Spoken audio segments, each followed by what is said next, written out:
Mana Pak?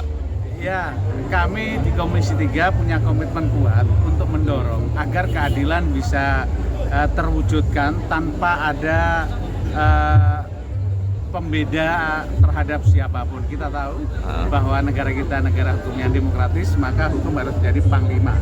Pelaksanaan hukum sendiri tentu harus dijalankan secara independen, harus transparan, tidak pick and choose, tidak tebang pilih, tidak pandang bulu. Penegakan hukum juga harus dilakukan secara profesional dan akuntabel. Itulah patron penegakan hukum. Nah, dalam konteks kasus per kasus, tentu kita harus melihat secara utuh substansi case-nya, substansi teknisnya.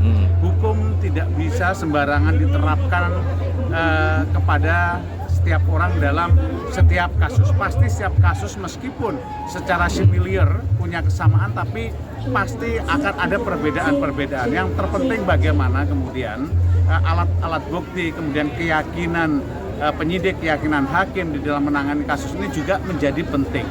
Ya, dalam konteks ini tentu dalam substansi teknis sekali, maling ayam dengan korupsi bobotnya yang lain.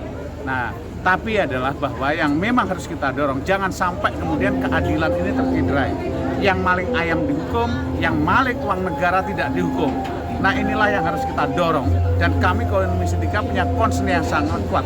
Siapapun yang maling uang negara, siapapun yang merugikan uang rakyat, dia harus diusut tuntas, kalau perlu dihukum seberat-beratnya. Itu konsep yang harus kita semangat tegakkan. penegakan hukum sekarang ini bagaimana sih Pak?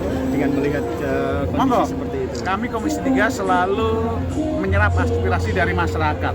Suara dari manapun kami dengar. Tentu selanjutnya akan kami lakukan validasi, klarifikasi ke penegak hukum mitra kami. Jika nyata-nyata di dalam penegakan hukum itu ada potensi ketidaknetralan aparat, keengganan aparat untuk memeriksa kasus itu, tentu kami juga punya alat pengawasan. Alat pengawasan bukan hanya kami mengingatkan mitra kami, tapi kami juga punya hak-hak kedewanan. Nah, inilah tentu kami berharap sebagai wakil masyarakat di Bojonegoro itu, masyarakat jika melapor ke aparat tidak dengarkan, laporkan kepada wakilnya, kepada kami. Pasti kami akan dorong dan kami pastikan bahwa keadilan terwujud, penegakan hukum bisa dilaksanakan secara proper dan proporsional.